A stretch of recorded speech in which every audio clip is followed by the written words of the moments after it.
First thing you must understand is this: money is not neutral. It's a weapon. In the hands of the weak, it slips away. In the hands of the strong, it multiplies. And this weapon is only given to those who can detach from childish illusions. That's where you begin. By breaking your old identity, you stop thinking like a victim of circumstance and you start observing. Because the truth is, most people are blind. They're predictable, they're emotional. They don't see how they're being played in the money game. But once you open your eyes, once you watch instead of react, you start to see how wealth is really built. Look at the average man. He works hard. He saves pennies. He plays by the rules. And yet, his life is a cage, his labor enriching someone else. Why?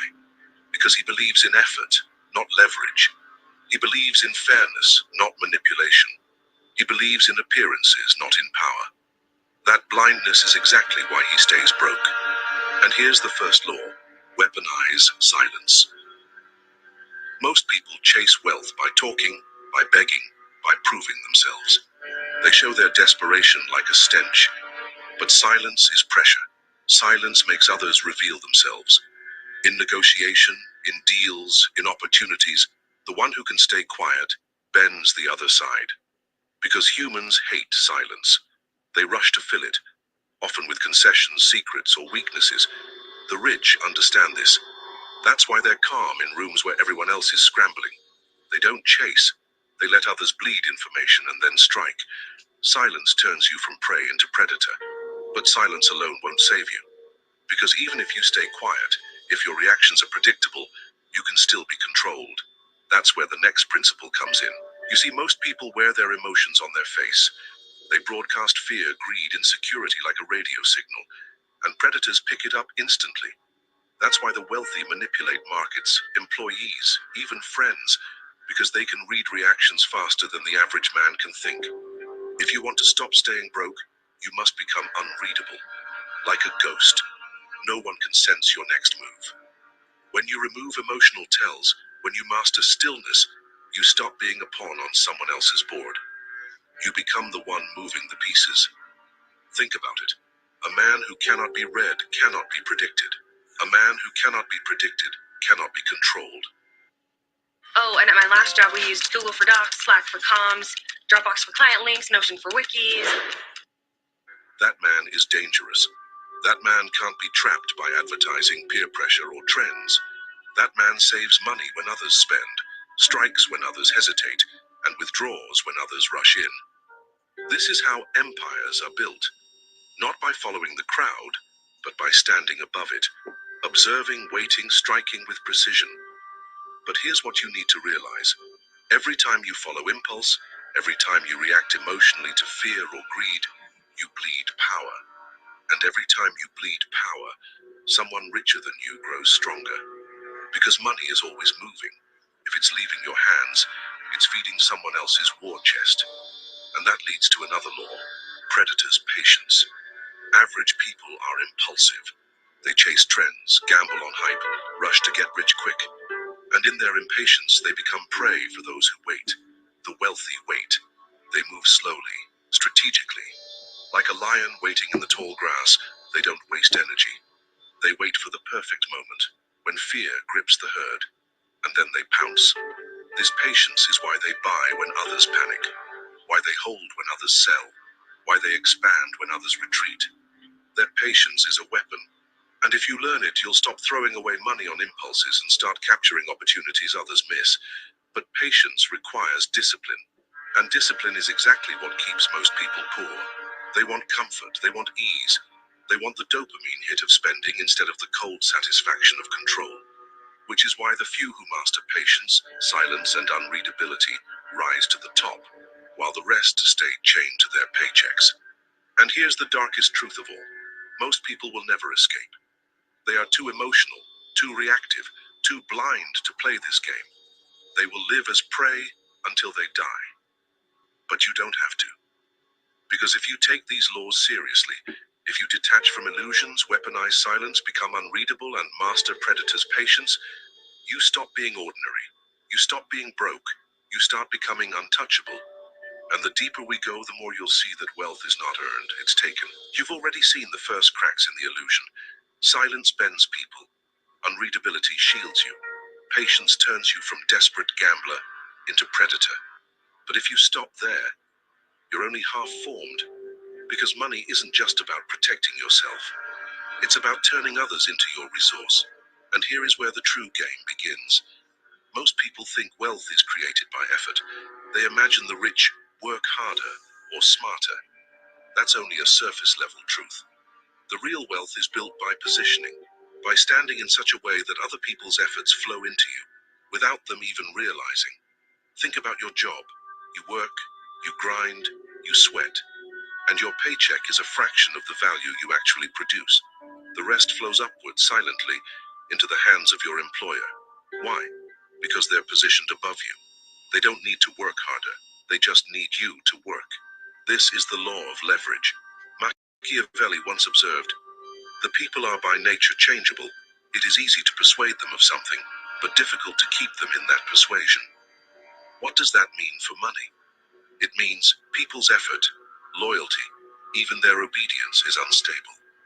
But when you control the system, when you create the position where their work must pass through you, their instability doesn't matter. You keep growing richer while they remain trapped.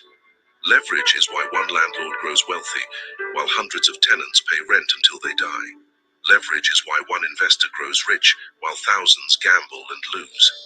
Leverage is why one corporation extracts billions from millions of customers who keep buying even when they complain. And here's the cold part. Most people never think of leverage. They think of earning.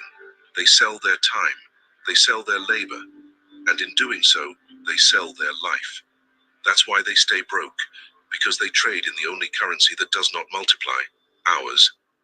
But the few who master leverage, they stop trading hours and start trading systems. They create positions where time, money, and energy flow toward them. They stop being workers and start being hunters who set traps. Still, even leverage can collapse if you lack control, because the herd, the masses, are fickle. They change their minds, their trends, their loyalties. And if you don't anchor them, you lose your grip. That's why you must learn the law of narrative. Wealth doesn't flow to the best product. It doesn't flow to the hardest worker. It flows to the best story. Humans are irrational creatures. They follow belief more than logic. And those who shape the narrative control the direction of money. That's why religions grow empires. Why brands become cults. Why politicians command millions of dollars with words alone. They've mastered the art of narrative, of shaping the lens through which the masses see reality. And here's the secret. Narrative doesn't need to be true. It only needs to be believed. Once people accept your story, they will give you their money, their loyalty, their labor, sometimes even their lives. Average people resist this idea. They believe truth and fairness drive the world. But look around. Lies that are repeated loudly become reality. Appearances that are crafted carefully become truth.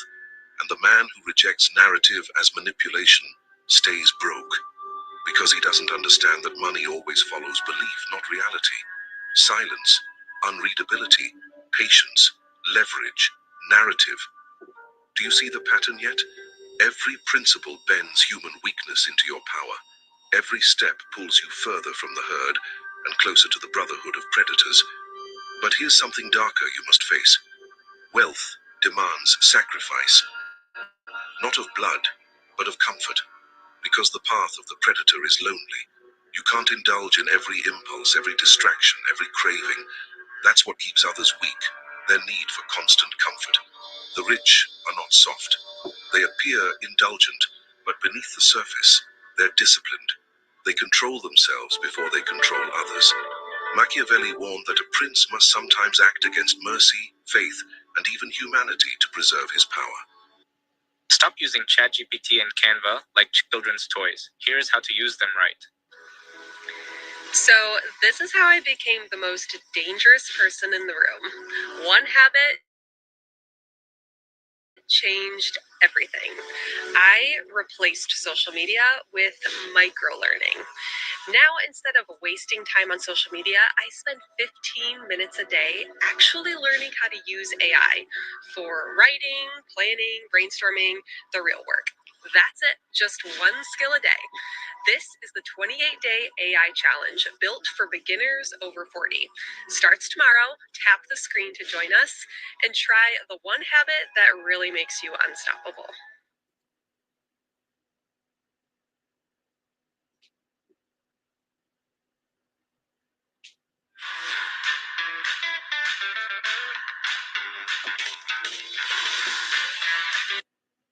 And if you want to rise above poverty, you must learn the same. How to sacrifice the illusion of morality for the reality of control. This is why you stay broke. You cling to comfort, to fairness, to appearances. But the rich don't. They embrace discomfort when it serves them. They bend morality when it benefits them. They create appearances when it protects them. That flexibility is why they rise while others sink. But remember, every principle has a shadow. Silence can turn into isolation. Unreadability can become paranoia. Patience can rot into inaction. Leverage can collapse without discipline. Narrative can backfire if exposed. This is why the wealthy appear calm, because they've learned to walk the razor's edge. They balance ruthlessness with control, always staying one step ahead of collapse. And while you sit here thinking wealth is about working harder, they are moving unseen. They are pulling strings. They are setting traps you don't even see. By the time you react, it's already too late. But not for you. Not if you continue this path. Because you're already peeling away the illusions. You're already becoming harder, colder, more strategic. And once you embrace the predator's mindset fully, you'll realize money doesn't flow to those who deserve it. It flows to those who take it. And the taking is never loud, never obvious. It's quiet, it's calculated, it's ghost-like. That's where you're heading. Toward the final evolution. By now you're starting to feel it. The shift. The world doesn't look the same anymore. You see people talking, begging, buying, reacting, and all you notice is weakness. They don't even realize they're being drained, harvested, and played. You do. You've stepped outside the herd. But to truly cross over, you must understand more than silence, unreadability, patience, leverage, and narrative. These are the foundations. The real transformation comes when you sharpen them into weapons and wield them ruthlessly. Because wealth is war, not a fair game, not a moral contest, a war. And in war, hesitation is death. Let's carve deeper. There is a reason the poor cling to jobs while the rich build empires. It's not just leverage, it's the law of substitution. The weak always substitute labor for power. They think, if I just work harder, I'll earn more. But hard work alone is a fool's currency. The wealthy substitute differently. They exchange ideas for labor, influence for action, perception for reality. Consider this. One man digs a ditch for a day. He earns a wage. Another man organizes 10 men to dig 10 ditches. He earns 10 times as much and never touches a shovel. Who is smarter, the one who sweats or the one who substitutes? Machiavelli warned rulers never to rely on their own arms alone, but to use others whenever possible. Wealth follows the same rule. If you're always substituting time for money, you'll always stay broke. But if you substitute perception for value, ideas for labor, others' energy for your gain, money will flow to you endlessly. This is the uncomfortable truth. The rich don't work harder. They make others work harder for them. But substitution is not enough without another weapon. The law of illusion. People don't buy what something is. They buy what they believe it is. This is why a diamond, essentially a rock, commands fortunes. Why brands turn ordinary fabric into luxury. Why paper currency, but worthless on its own, holds the power of nations. Money follows illusion, and the masters of illusion are the ones who grow wealthy. They don't sell reality, they sell the story wrapped around it. That's why some men sell courses on how to get rich without ever being rich themselves, and they still profit. That's why entire industries thrive on creating desire for things no one truly needs. Illusion creates demand, and demand creates wealth. If you reject illusion because you think it's dishonest, you've already lost.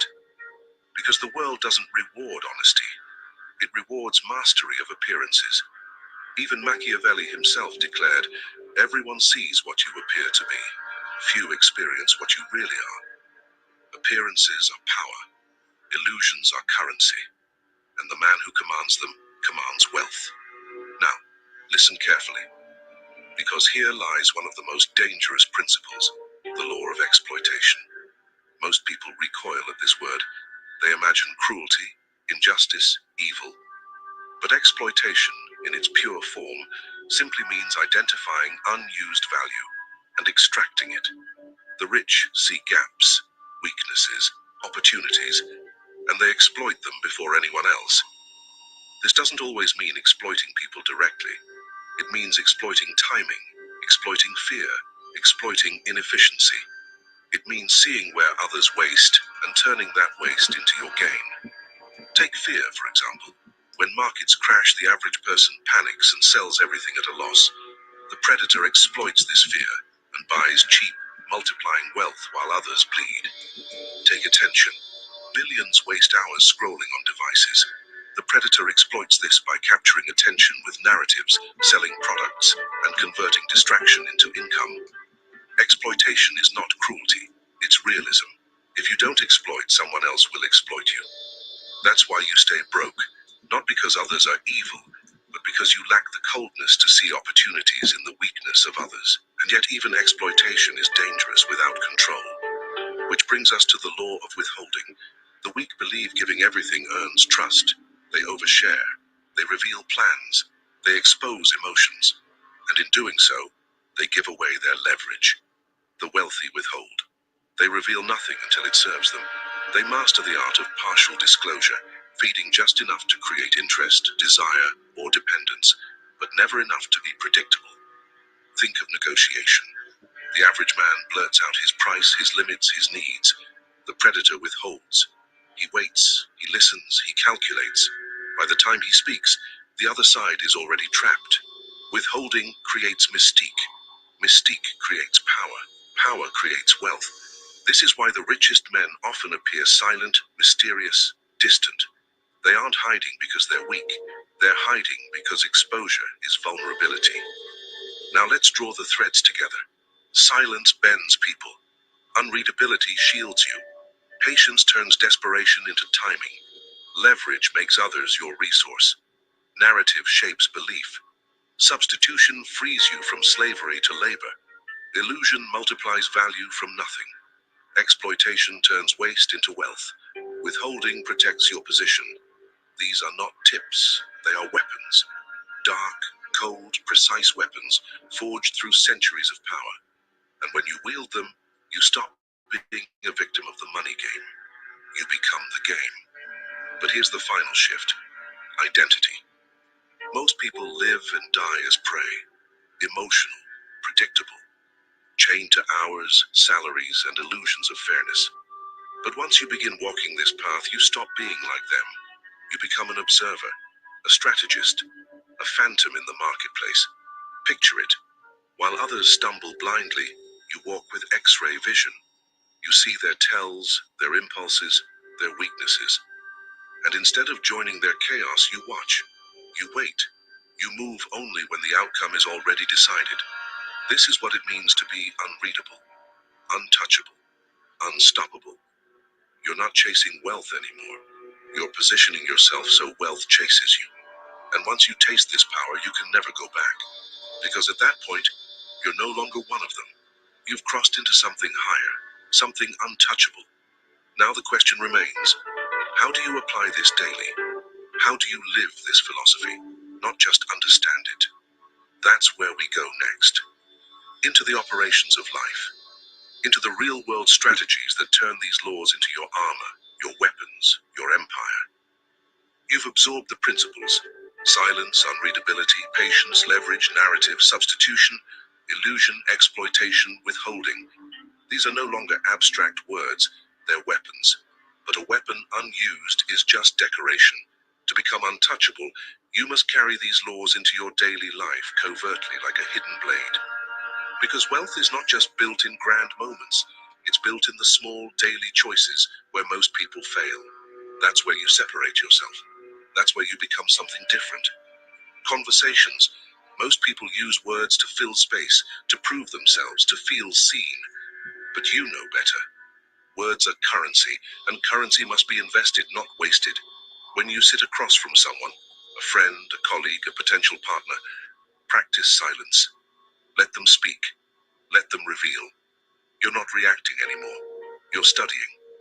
Every hesitation, every contradiction, every emotional leak becomes data.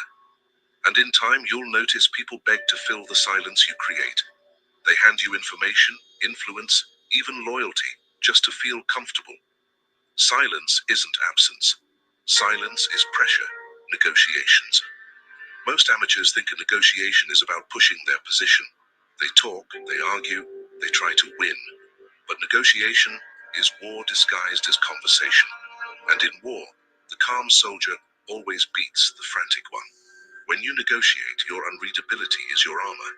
You don't show excitement, you don't show fear, you don't show desperation. You wait. You let the other side expose themselves.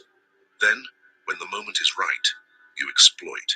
You substitute your silence for their panic. You withhold until the deal tilts in your favor. And when they realize they've given more than they planned, it's already too late. Relationships. Money is not just financial, it's social. Influence is a currency that can be traded, multiplied, weaponized. And here's the brutal truth. Most people destroy their influence by being too available, too emotional, too predictable. You won't. You apply the law of withholding. You don't give everyone full access. You remain slightly distant, slightly mysterious. You offer glimpses of yourself, never the whole. And because humans crave what they can't fully grasp, this withholding creates value. People chase you. People invest in you. People respect you. This isn't manipulation. It's design. You're building gravity around yourself, so wealth, in all its forms, pulls toward you. Business. Here is where the Machiavellian laws truly shine. Most businesses fail because they try to sell reality. They push features, logic, hard work. But the predators sell illusions. They sell narratives. They craft appearances. They create desire where none existed. Think of the greatest empires: Apple, Tesla, luxury brands. Are their products objectively worth the price? Rarely. But the illusion, the story, the narrative makes people line up, beg, and overpay. This is the law of illusion in action, multiplied by the law of narrative. If you want to build wealth, stop selling only what something is. Start selling what it means. Don't just sell food, sell identity. Don't just sell clothes, sell status. Don't just sell courses, sell the illusion of transformation. Because in the end, people don't buy the object. They buy the story they tell themselves when they own it. Conflict. The weak waste energy fighting every battle. They argue, they defend themselves, they prove points, and in doing so, they bleed power. The predator doesn't fight every battle. The predator waits, selects, and strikes only when victory is assured. This is the law of predator's patience. Automatiza flujos sin escribir una sola línea de código. El control lo tienes tú, instalando N8N. When conflict comes, you don't rush. You watch, you calculate. You let your enemy expose themselves, burn their energy, reveal their strategy. And when they are weakest, you act. Swiftly, decisively, mercilessly. That's why the rich expand in recessions. That's why they buy when others are afraid. That's why they conquer when others retreat. They don't waste energy in petty battles. They choose wars that feed empires. And slowly, without fanfare, you evolve. You begin to notice that while others chase comfort, you choose discipline. While others reveal themselves, you remain unreadable. While others panic, you wait. While others work endlessly, you create leverage. While others tell the truth and get ignored, you craft illusions and get paid. You are no longer one of them. You have crossed into something higher. This is the final evolution. Unreadable, untouchable, unstoppable. A phantom in the world of money. You don't scream your wealth. You don't beg for recognition. You move in silence. You build quietly. You accumulate power until one day the herd looks up and realizes you are no longer among them. You've transcended. Machiavelli would call this the prince's path. ruling not by kindness or fairness, but by control, design, and inevitability. The Stoics would call it detachment, the freedom from being ruled by impulse. I call it the predator's mind, the mind that bends wealth, power, and people to its will.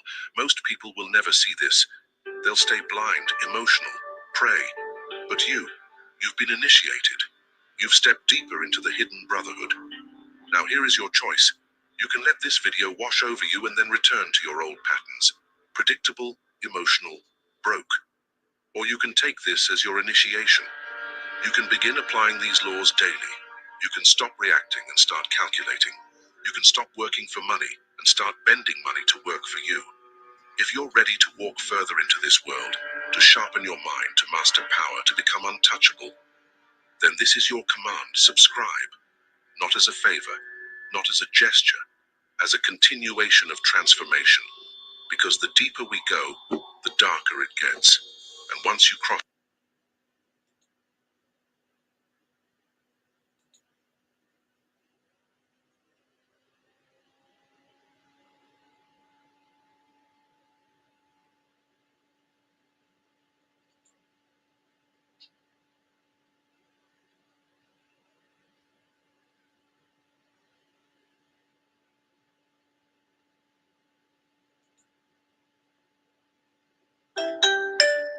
Prefacio.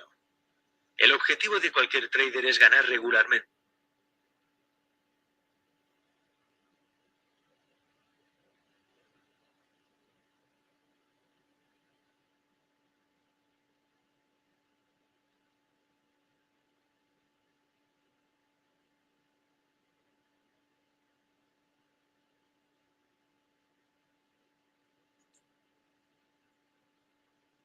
That wrecked ship? You can sneak through this hidden entrance to trigger a combat dungeon. Most players never notice there's a secret dungeon here in West. Okay, so the topic of this episode is day trading while working full time.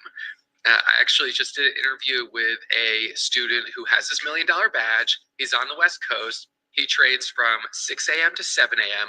West Coast time before work, and then he trades during his lunch hour from 12 to 1.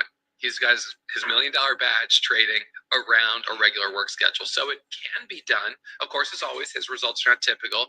Neither are mine. Trading is risky. Let me not forget to say that. But I want to open this up to the table here. We've got 7 traders total, including me, who are profitable traders, and some of them started while still working full time. So let's hear it. I suppose we should start with Manoli, who ended up. Did you get fired or did you quit? I quit. Oh, okay. All right. I'll give you the. So tell me how it went. So, at first I was working a job that was like 70 hours a week. So it actually was it was perfect timing for me on everything that happened.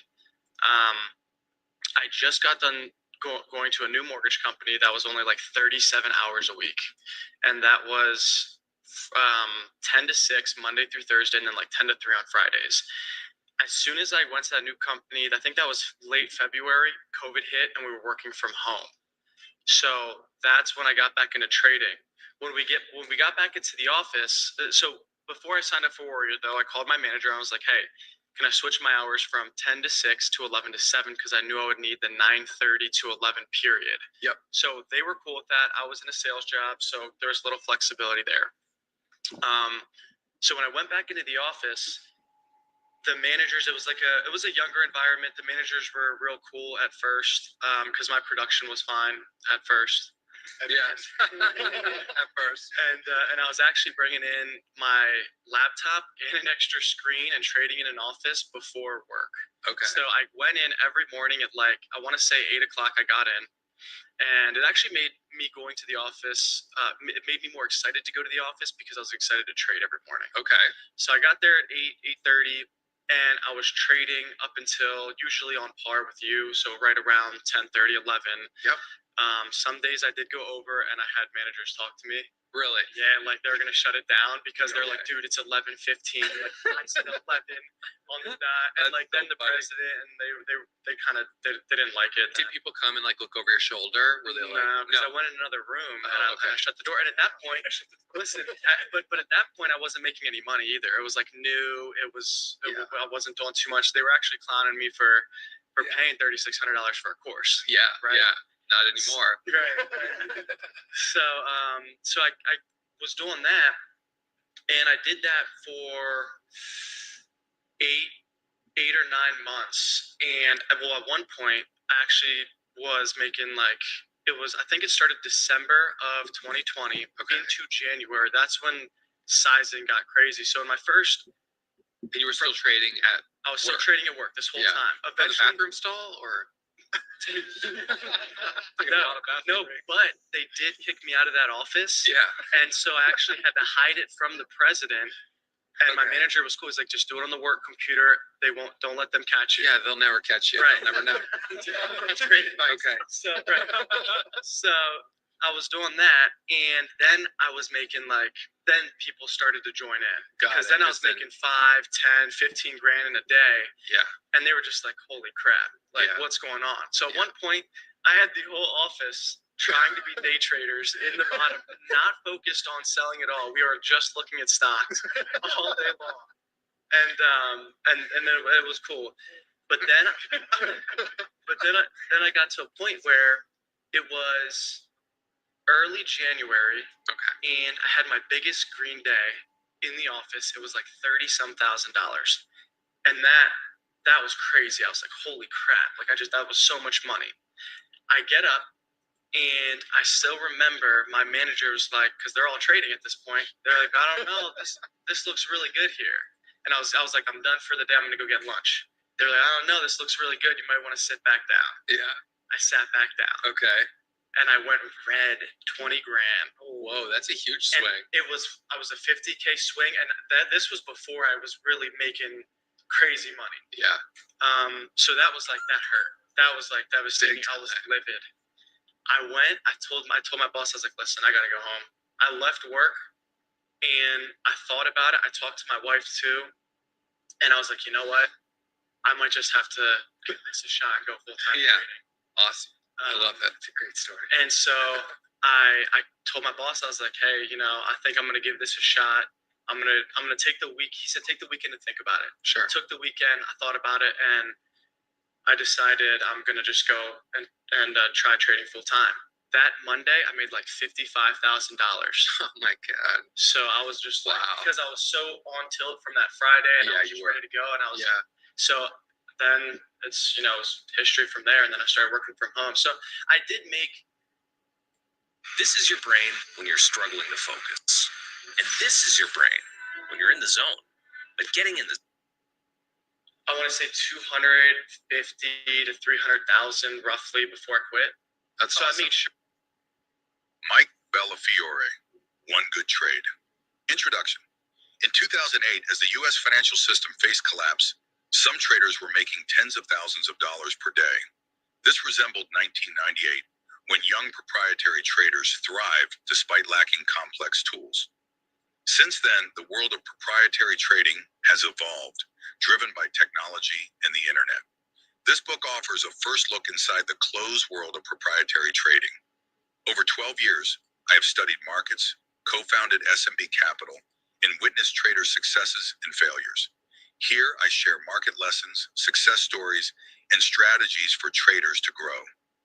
What you will learn: how to develop the skills of a successful trader, the importance of discipline and continuous improvement, how to select stocks and evaluate trades effectively, the necessity of adapting to market changes.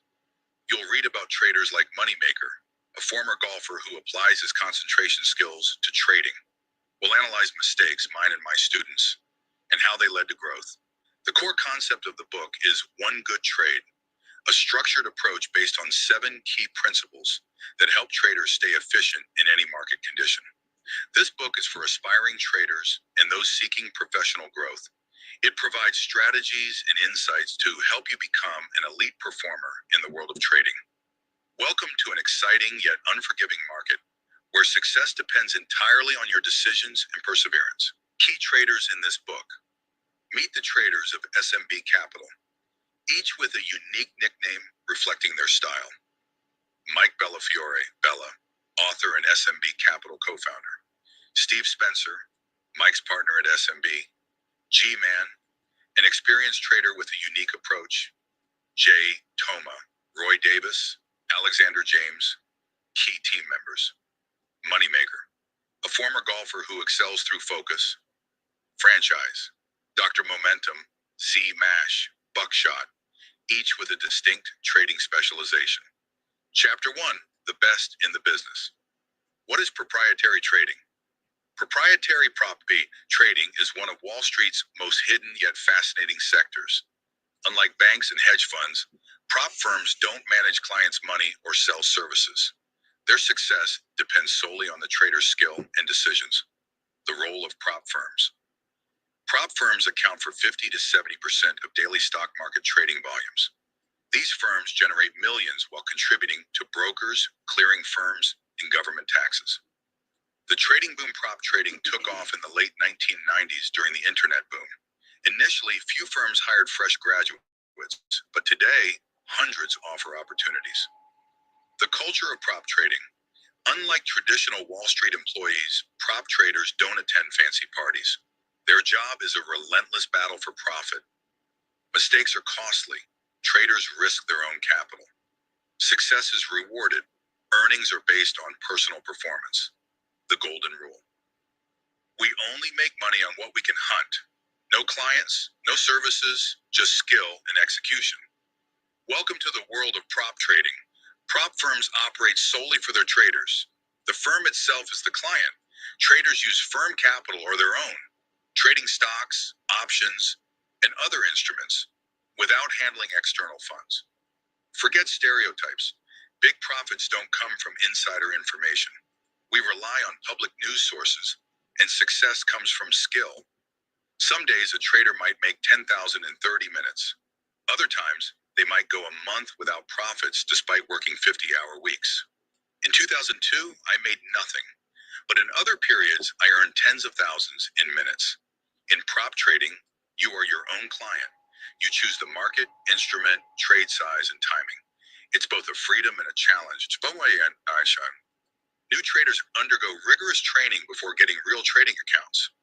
Unlike big banks, where talented traders wait years for opportunities, at SMB Capital, you can gain experience within months. Why choose prop trading? No office politics. Your results determine your future. Unlimited earning potential. Your success is in your hands. Constant challenges. Every day is different. For example, Black Friday 2009 was one of the best days for day traders when Dubai's financial troubles crashed markets, creating massive profit opportunities. The reality of trading isn't for everyone. Only those willing to adapt, learn, and follow strict rules succeed. Mistakes are costly, and the market is unforgiving. Key traits of top traders. Successful traders like Franchise, Moneymaker, Dr. Momentum, G-Man, Z-Mash, and J. Toma share core qualities.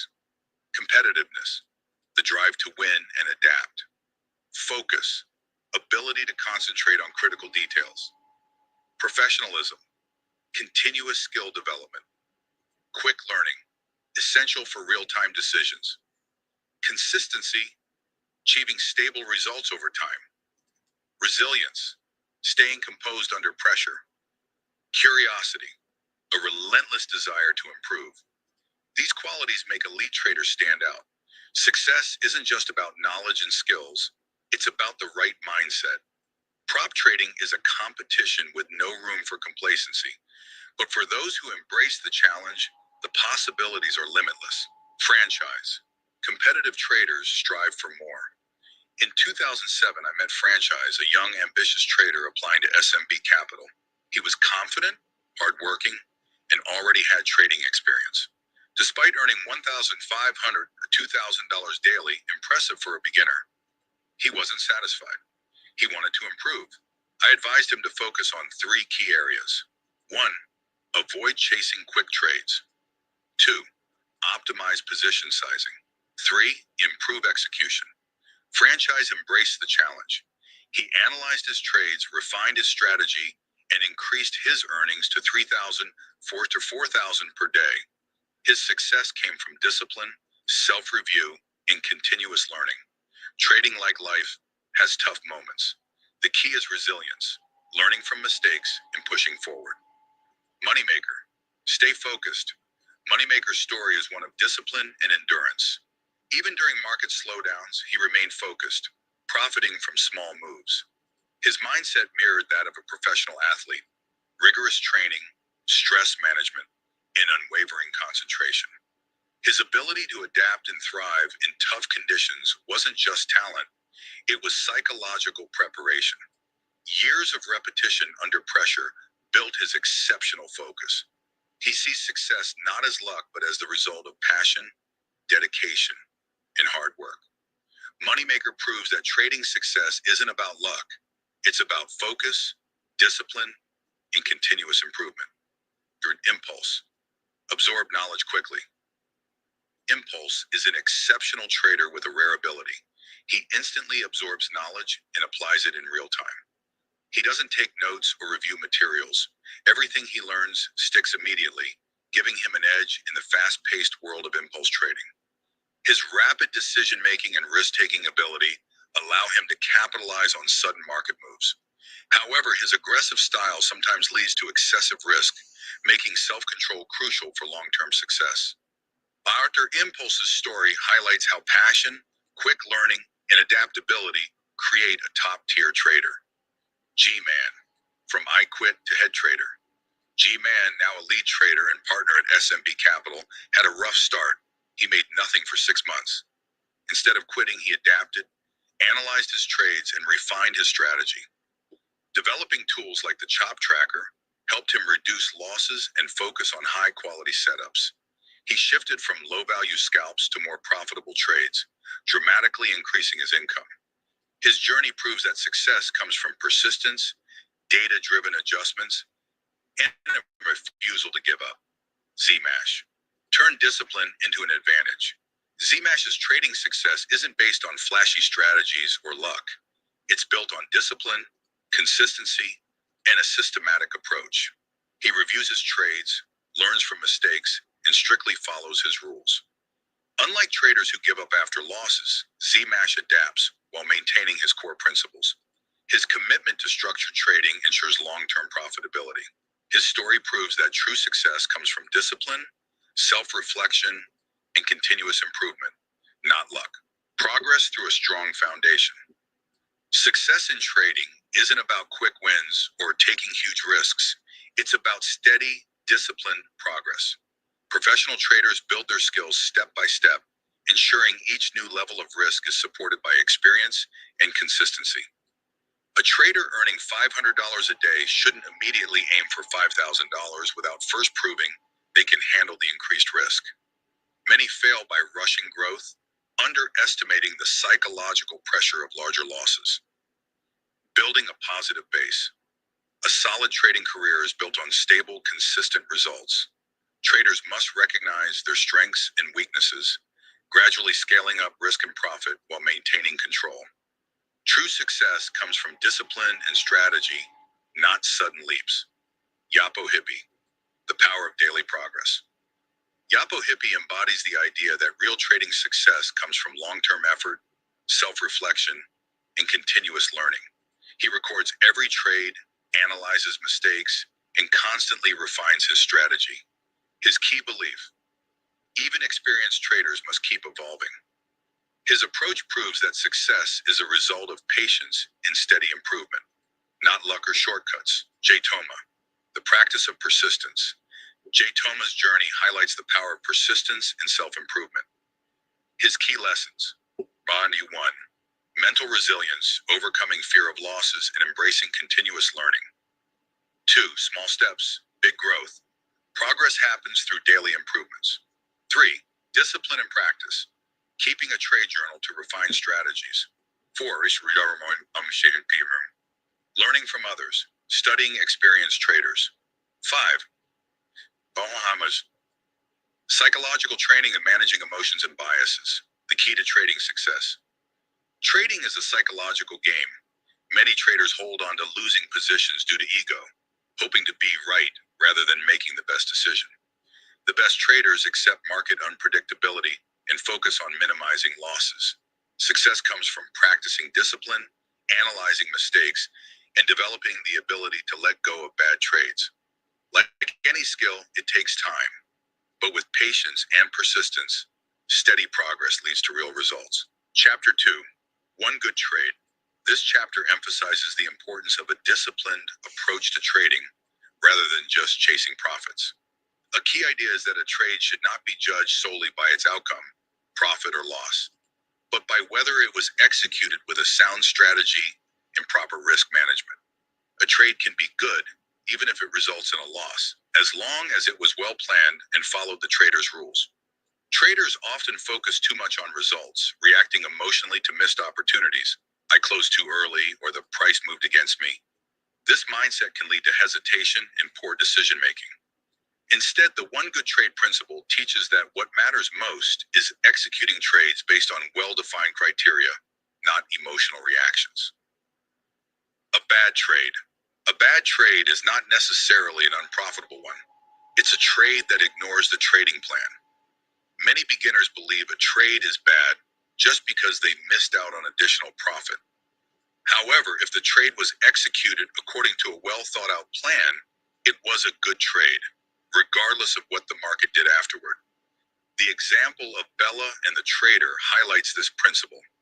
Success is not determined by capturing the full price movement, but by executing a trade based on a solid plan.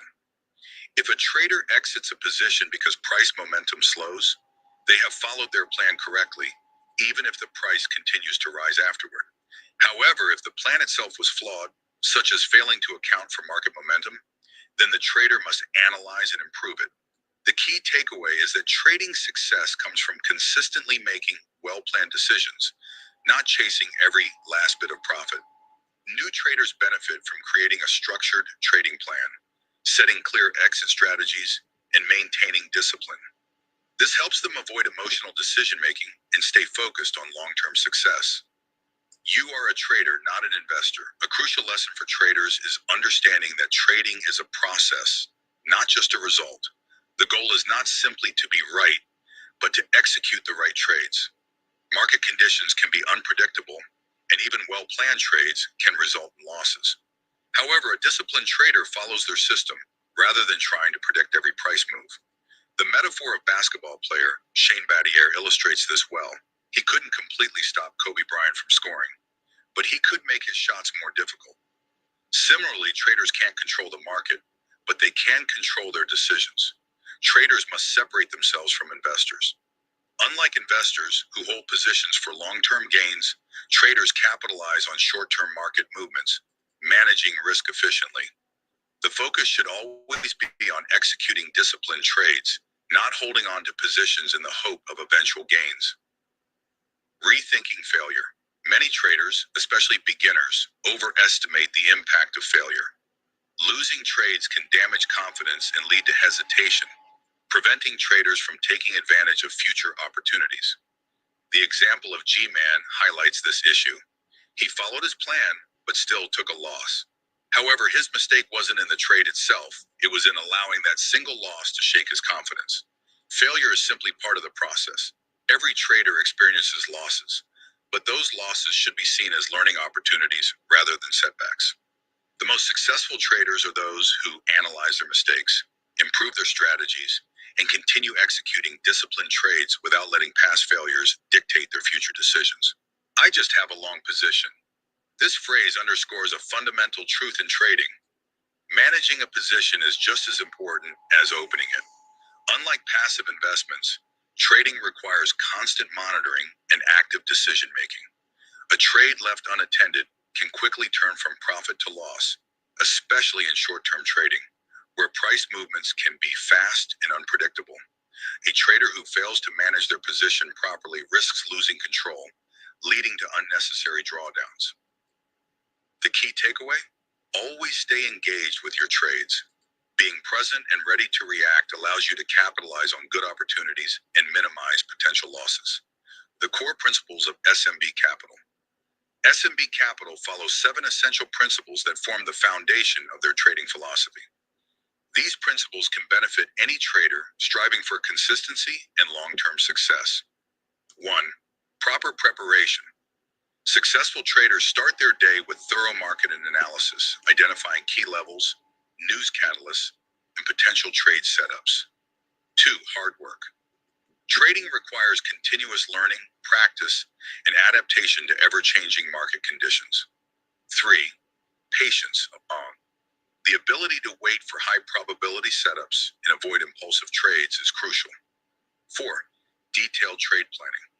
Every trade should have a predefined entry, exit, and stop-loss level to avoid emotional decision-making.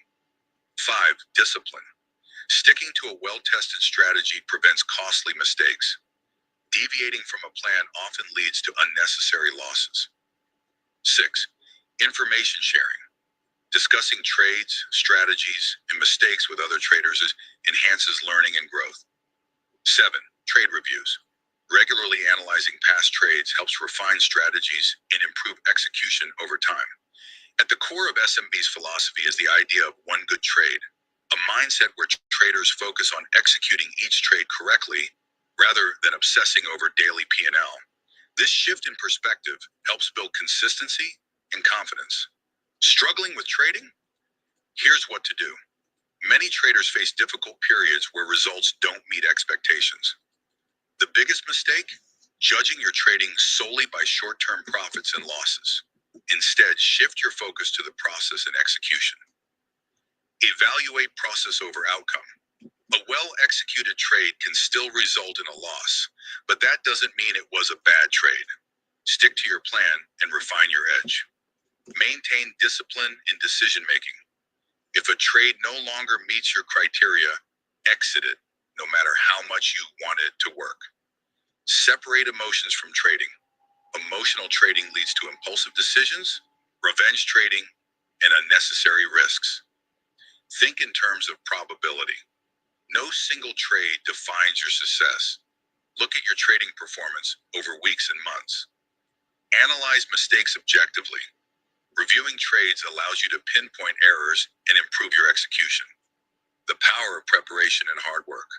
As legendary coach John Wooden once said, failing to prepare is preparing to fail. In trading, preparation is everything. The best traders follow a structured morning routine that includes pre-market analysis, identifying key stocks, trends, and catalysts, stock selection, choosing the most promising setups based on volume and volatility, technical and fundamental review, marking key levels and understanding market sentiment, trade planning, defining entry/exit points and risk management strategies, mental preparation, getting into the right mindset to stay focused and disciplined. A great trade is never the result of luck. It's the result of consistent preparation, discipline, and execution. Patience in trading. Warren Buffett and other successful traders emphasize the importance of patience in trading. Buffett's analogy, standing with the bat ready without swinging at every pitch, perfectly illustrates this principle.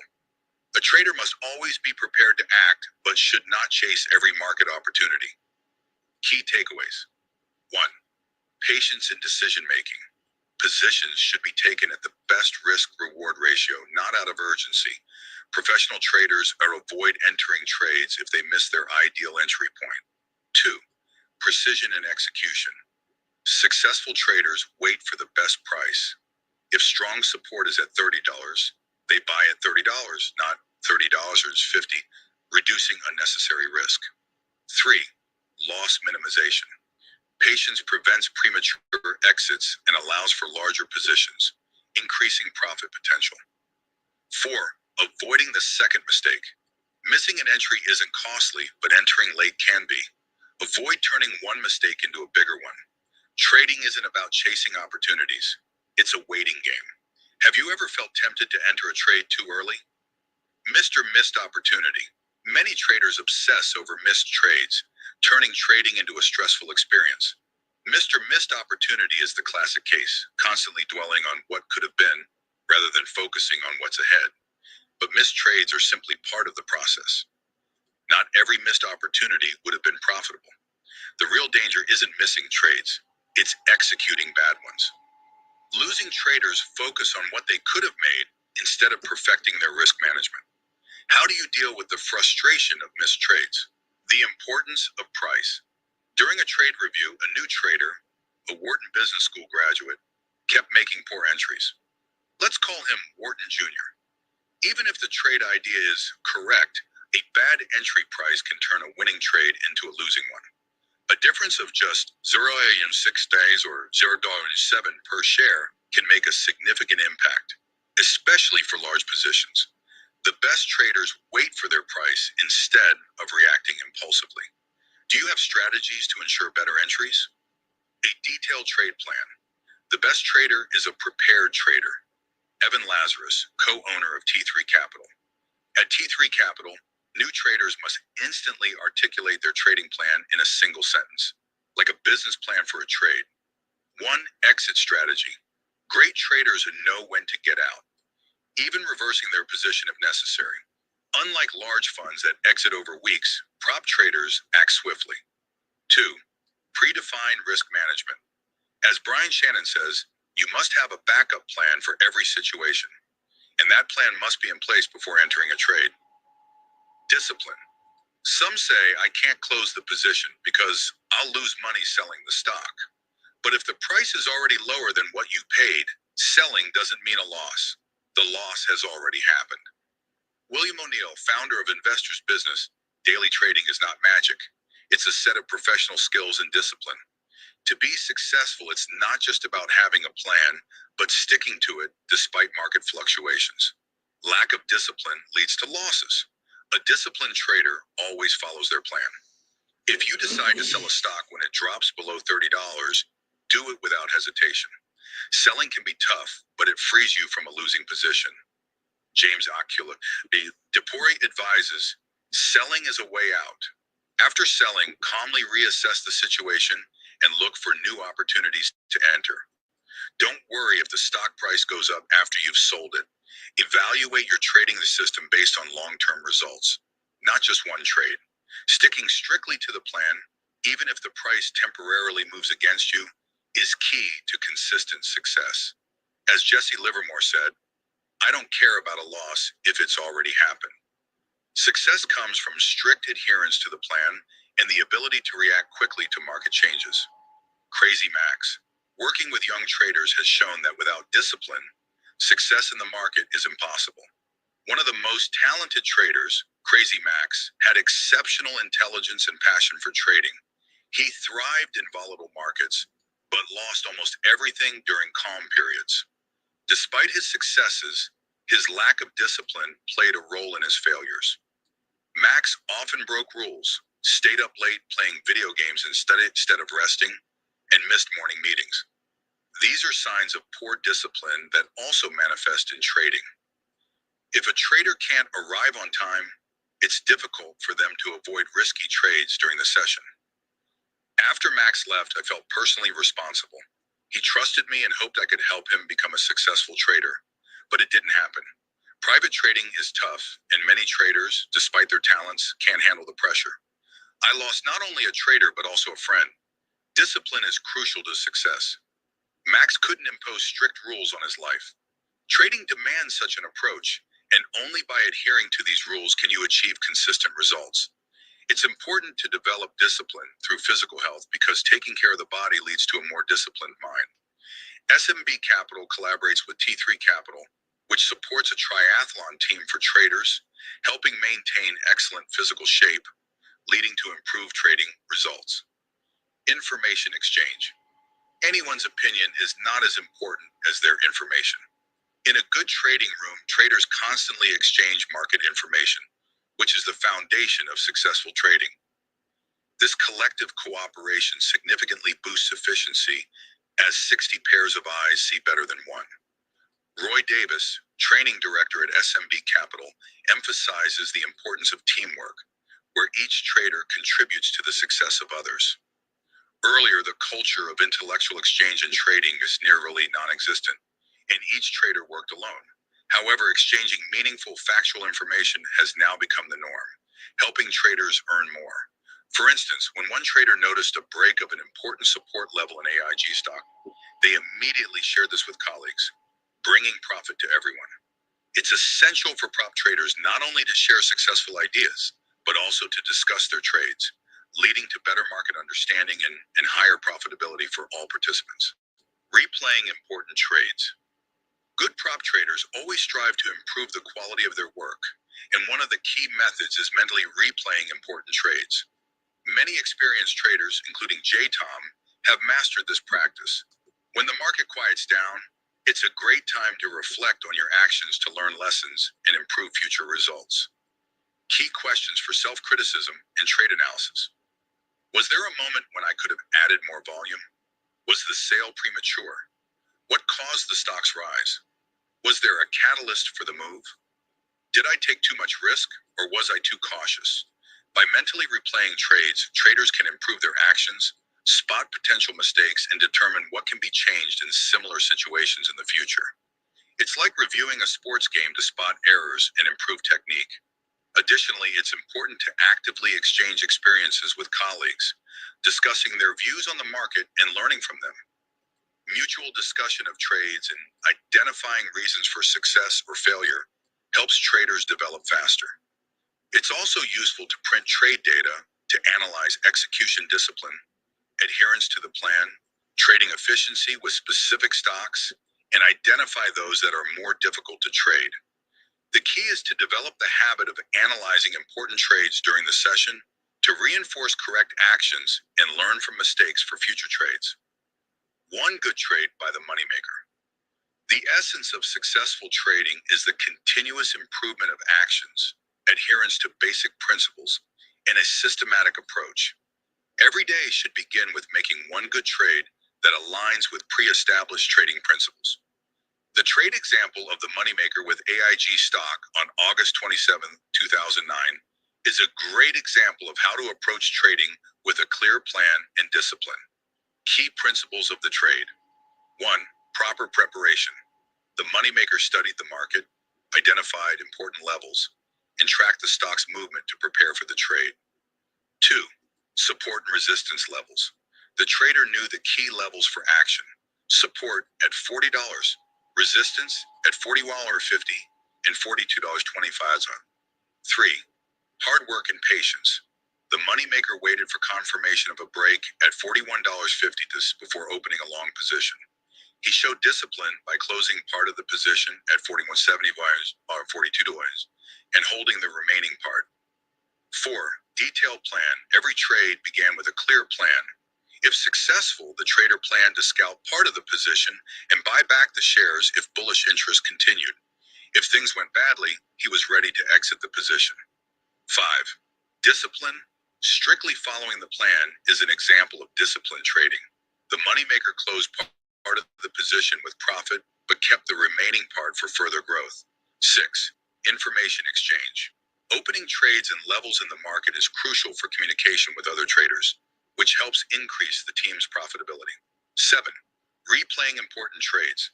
Analyzing every successful trade and mentally replaying strategies with adjustments based on previous experiences helps improve a trader's skills. Who gets into a proprietary trading firm? To get into a proprietary trading firm like SMB Capital or T3 Capital, you need to meet certain requirements. These firms look for traders who can combine market knowledge with self-discipline, analytical skills, and the ability to make data-driven decisions. Here are a few key factors that can influence your chances of getting hired. 1. Desire and willingness to learn. Training and mentorship programs in such firms are very intensive. Those who succeed continue to learn and grow in the field of trading, even if they already have experience. 2. Ability to work in a team.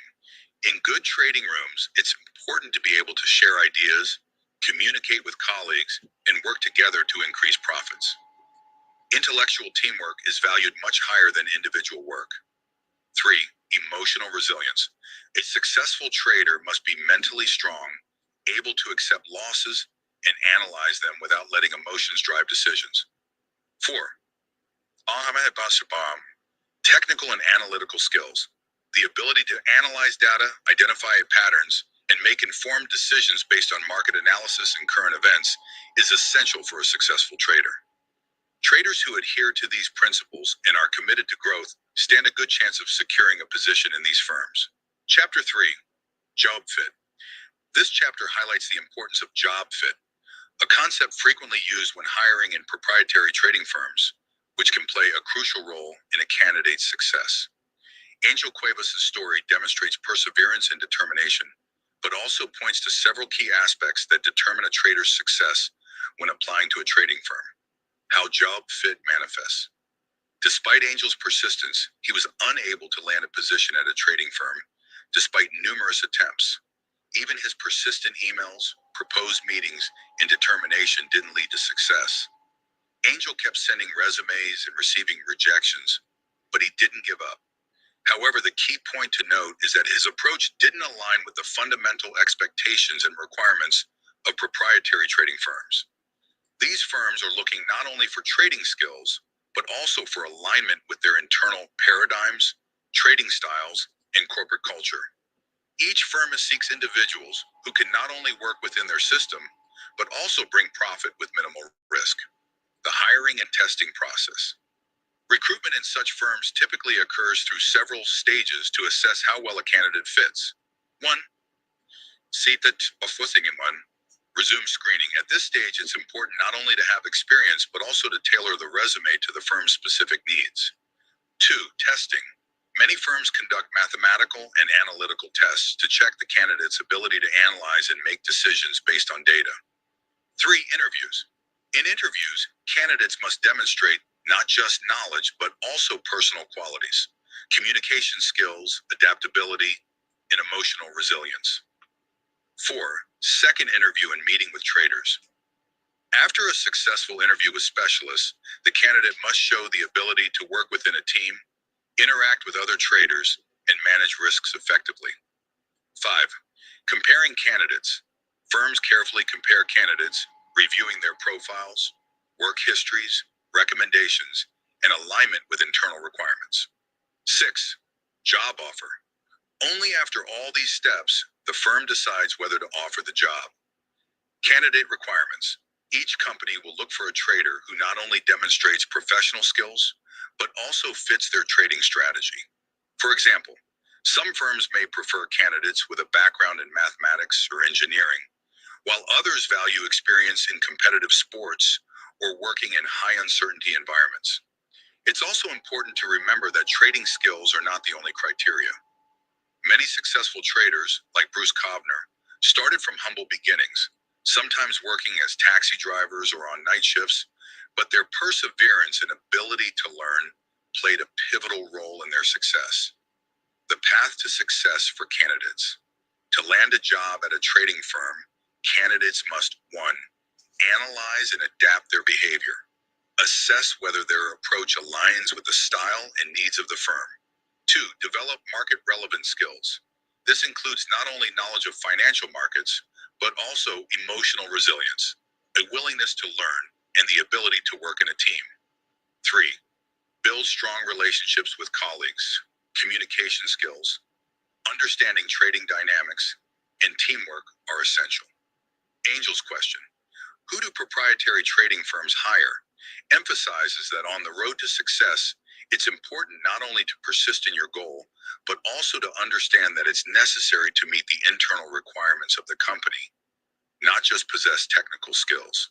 Unrealistic expectations.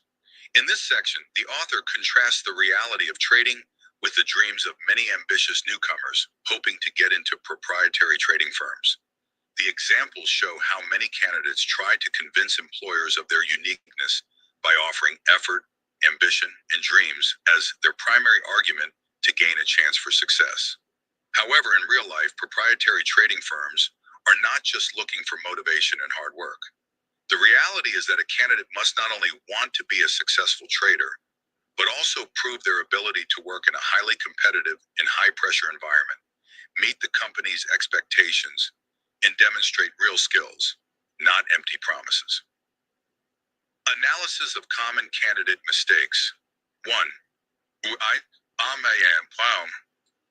Emotional statements, emails like, I am ready to work tirelessly and want nothing but trading, or I will trade in any style, are examples of how ambitious but inexperienced candidates don't understand that trading requires not only motivation, but specific measurable skills. Success on demo accounts. Many candidates believe that success on demo accounts guarantees success in live trading. However, the real market often has much higher volatility and psychological pressure.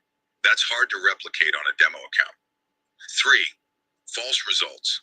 Some traders present fake success stories using fabricated income data.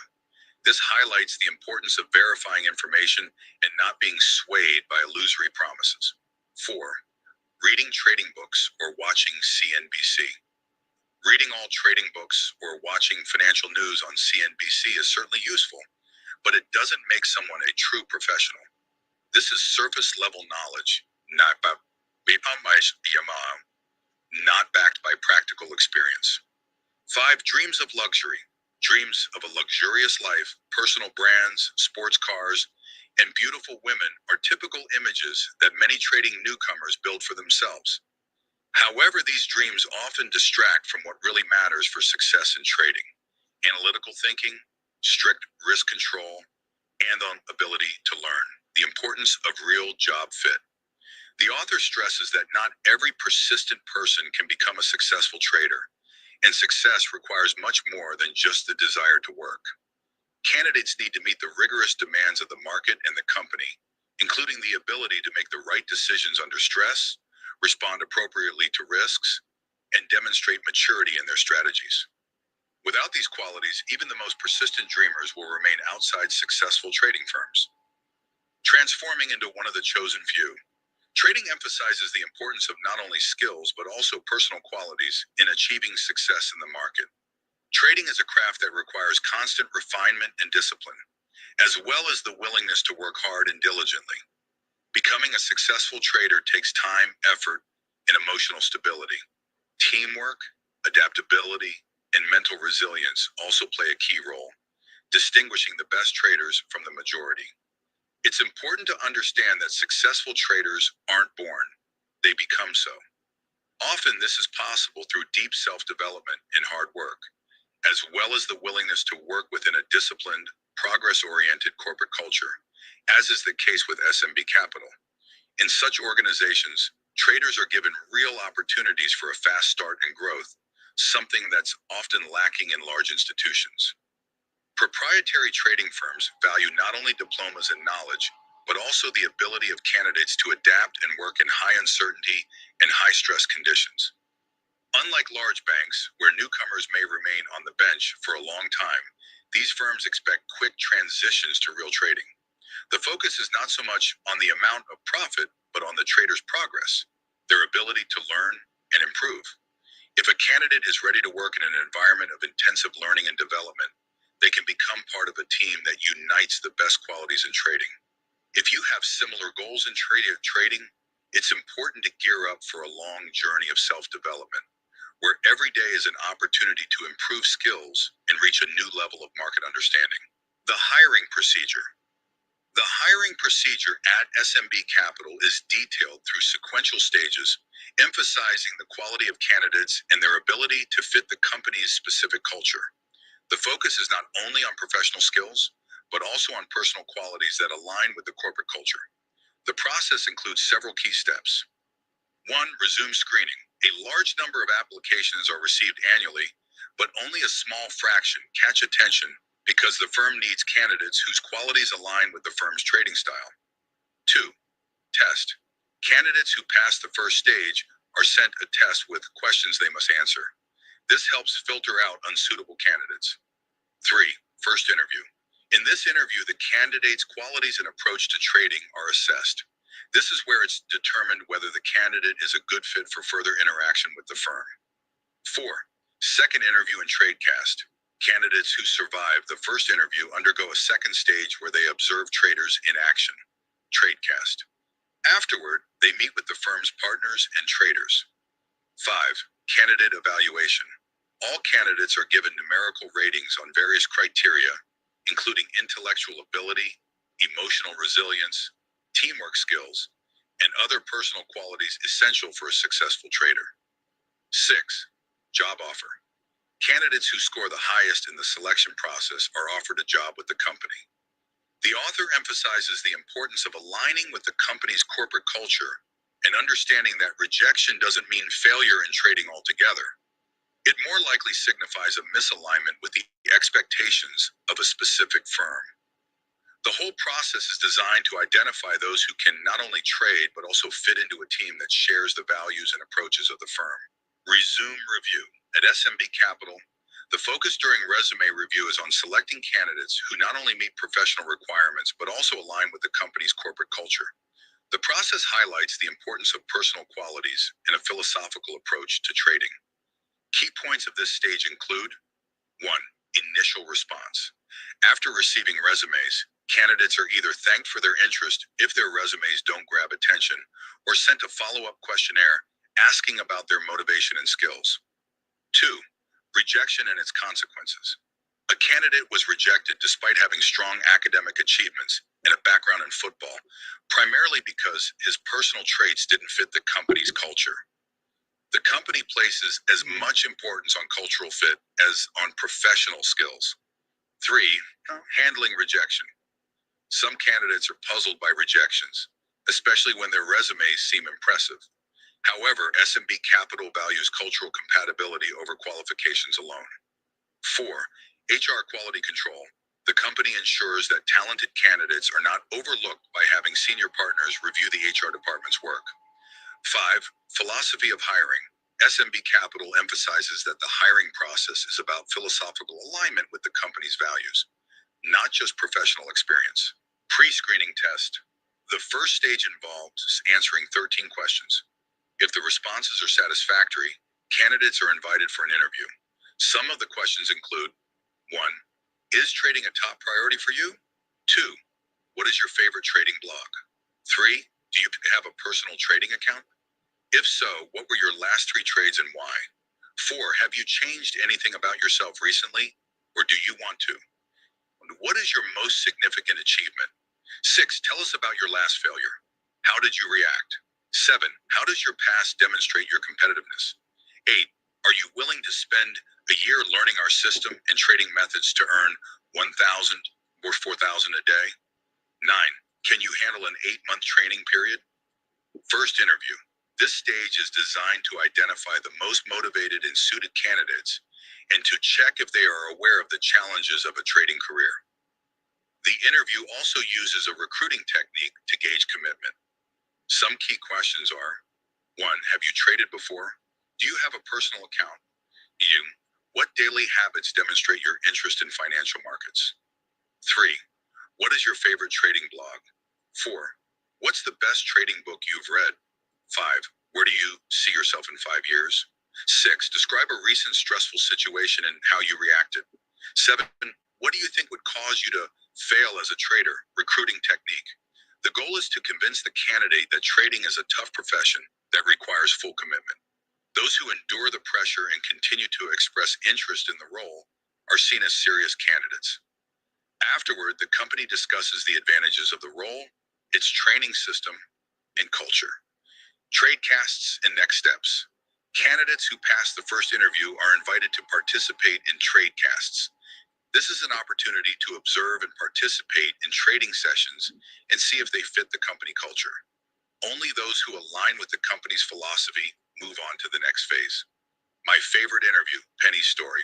This story highlights how passion, determination, and genuine interest in the profession can outweigh external shortcomings. Penny's sincere enthusiasm for trading and detailed knowledge of market strategies, despite language barriers and a less polished appearance. Espero que hayan disfrutado el audiolibro del día de hoy. Continuaremos en otra oportunidad. Son 5 horas de audiolibro, así que tenemos bastante para escuchar.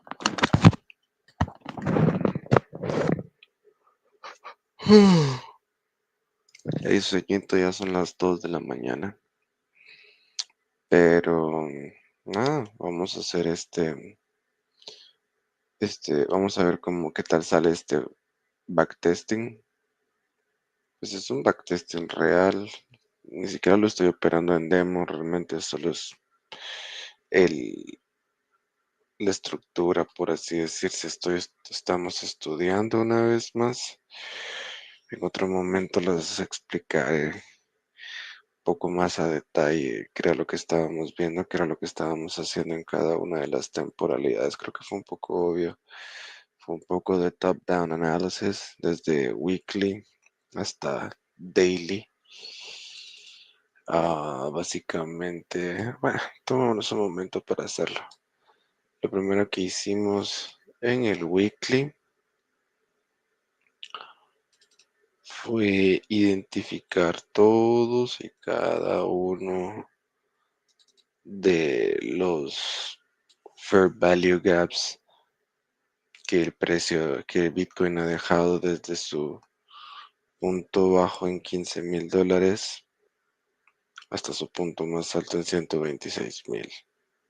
Entonces, cada uno de estos es order block, fair value gap, fair value gap, fair value gap, fair value gap, fair value gap. Estos que ya no están con la colita tan larga es porque ya fueron llenados. A la hora de bajar a un día se nota como lo llenó completamente. Aunque en el weekly parece más un spring de liquidez que otra cosa. Tengo acá identificado el fair value gap de esta subida desde este punto hasta este punto, este soporte y esta resistencia. Tenemos identificada esa parte. A la hora bajamos al diario y acá miramos un poquitito más de ruido, pero realmente solo lo necesitamos para entender el contexto. Estamos bajando la temporalidad diaria. Tenemos este techo, este soporte, esta resistencia en el semanal.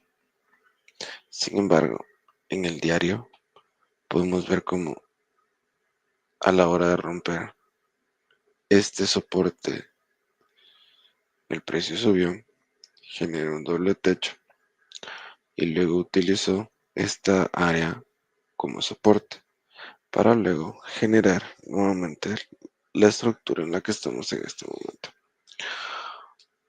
Al haber superado esta estructura del diario, la zona operativa fue toda esta zona de por acá.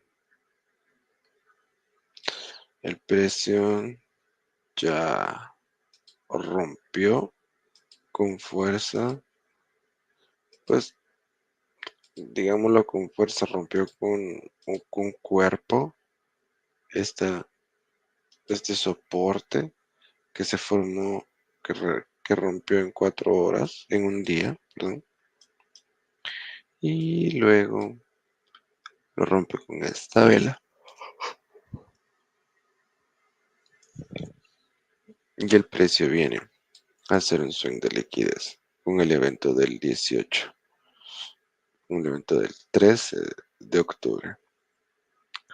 Noticia de aranceles de Trump.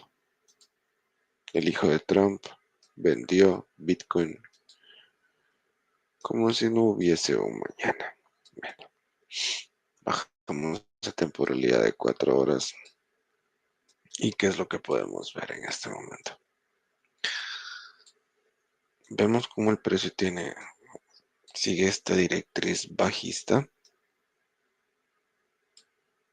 Hemos intentado romper la directriz bajista, pero no se ha podido. Es una directriz bajista que viene formándose desde el highest high, que es donde está nuestra zona premium, y se transporta hasta acá. Es una zona muy buena. ¿Por qué razón no los selecciono justo en la orilla? No me gusta, no me agrada de esa manera. Siento que son los primeros toques los que dictaminan. Y luego a la hora de extender los toques, realmente busco, por ejemplo, uní este. Originalmente era este con este, pero al ver que Lo siento, chicos, me tengo que ir.